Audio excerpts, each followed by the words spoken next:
ઓહો રમીલા ભાભી, તમે શું આઈટમ લાગો છો, અને તમે આ હેરકટ કર્યા છે, તમને કેટલા શોભે છે. અલી કહું છું એ નહીં બોલે આવું. કેમ ના બોલે?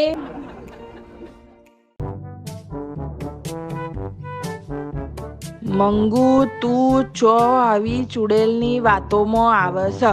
જો જો જો આ તને છે ને સુંદર ને એવું બધું નહીં કીધું હોય, ચુડેલ કીધું હશે. ચુડેલ જો મંગુ, હું કઈ જુઠ્ઠું નથી બોલતી. જો આ લખી લખીને બતાવે છે ને, આ 15 દાડાથી એમની બોબડી બંધ છે. જીતુભાઈ તમે બોલ્યા હતા કે નહીં, રમીલા ભાભી તમારી હેરસ્ટાઈલ બહુ સારી લાગે છે.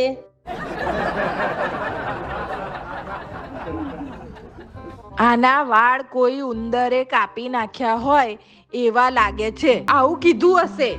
ના કીધું હોય ને તો આ જોઈ લે. આ હમણે લખ્યું, હું બોલીને તે હોંભળ્યું. જીતુભાઈ તમે હાચું બોલો, તમે બોલ્યા હતા કે નહીં, તમારી રમીલા બેન હેરસ્ટાઈલ બહુ સારી લાગે છે. આ જાડીને કે ઘેર જાય, જુઠ્ઠી હાડી. તું હવે ઘેર જાય એવું કે છે. હું જુઠ્ઠી નથી, જુઠ્ઠો તો આ તારો ધણી છે. આ શું કહે છે? તું કે છે ઘેર જા જાડી. તને હકીકતની જ્યારે ખબર પડશે ને ત્યારે તને બહુ પસ્તાવો થશે. પસ્તાવો થશે.